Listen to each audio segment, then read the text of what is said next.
Je vous souhaite la bienvenue dans votre espace de conscience, de guérison et de transformation. Nous allons parler aujourd'hui de fermentation.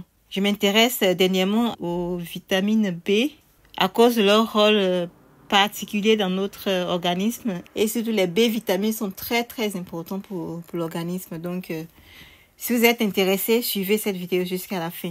En fait, il faut savoir que la fermentation, c'est une pratique très ancienne. Et c'est une méthode très ancienne de préparation et de conservation des aliments.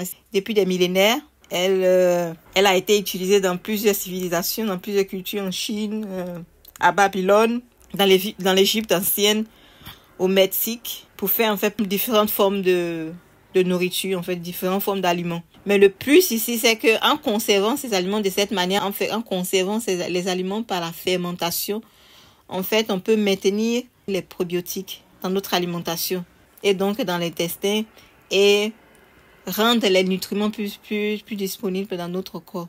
Et notre corps est capable aussi d'absorber les nutriments par cette méthode.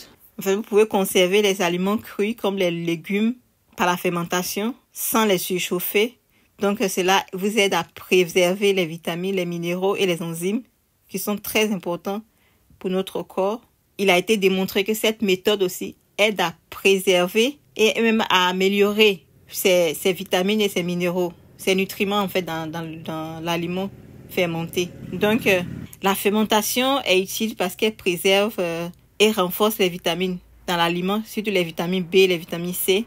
Elle rend les nutriments plus faciles et disponibles. Elle facilite la digestion. Elle ne nécessite pas de conservateurs chimiques. Donc, très conseillé si vous êtes adepte d'une alimentation saine, sans chimie. Elle soutient aussi le système immunitaire et elle soutient la santé intestinale. Alors, la question qu'on peut se poser, c'est en fait, comment est-ce que tout cela se passe? Comment se passe en fait la fermentation? La fermentation se produit lorsque les micro-organismes comme les bactéries naturelles et certaines levures se nourrissent du sucre et de l'amidon contenu dans les aliments et les transforment en acide lactique dans un processus connu sous le nom de lactofermentation. En fait, il existe plusieurs sortes de fermentation, mais c'est la lactofermentation qui présente le plus d'avantages pour la santé et c'est donc sur ce type de fermentation que nous allons nous concentrer dans cette vidéo. Donc, dans un sens plus large, la lactofermentation crée des bactéries bénéfiques, des enzymes, des vitamines et de diverses couches de probiotiques, des micro-organismes en fait, bénéfiques pour les intestins, pour la digestion et tout ça. Et avec cette méthode, vous pouvez conserver les aliments plus longtemps, conserver aussi les nutriments dans les aliments plus longtemps. Et vous pouvez faire cela avec plusieurs différents types de produits. Rappelons que les probiotiques sont des micro-organismes vivants qui confèrent un avantage pour la santé lorsqu'ils sont consommés en quantité appropriée. Ils fabriquent des vitamines, en particulier les vitamines du complexe B, telles que la niacine, la biotine qui est le B7, l'acide folique, la pyridoxine qui est le B6. Et ces vitamines soutiennent et augmentent le rythme du métabolisme.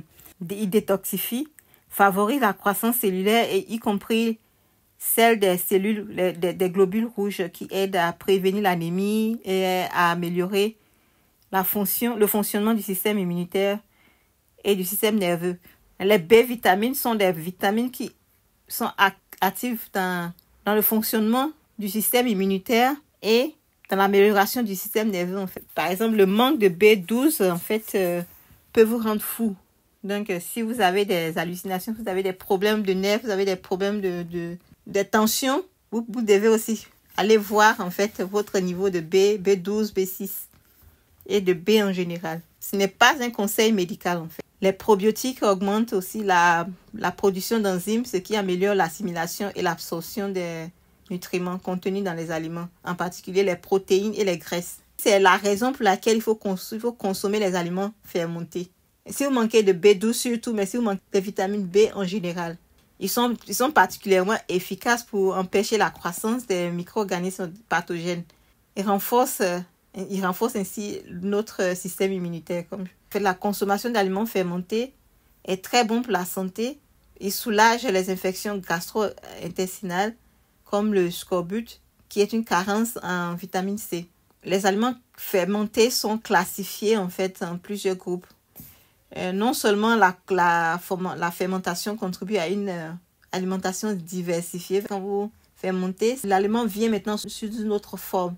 Mais elle permet aussi de conserver, d'enrichir et de détortifier les aliments. Ce sont les bactéries, les levures, les moisissures qui sont vivants et qui sont aussi bénéfiques pour votre organisme, pour votre digestion surtout.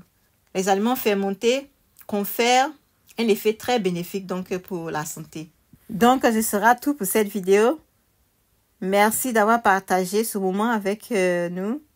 Si cette vidéo t'a nourri, pense à t'abonner, à liker et à la partager. Merci au divin et à très bientôt ici pour continuer ce voyage vers plus de bien-être, de sens et d'harmonie.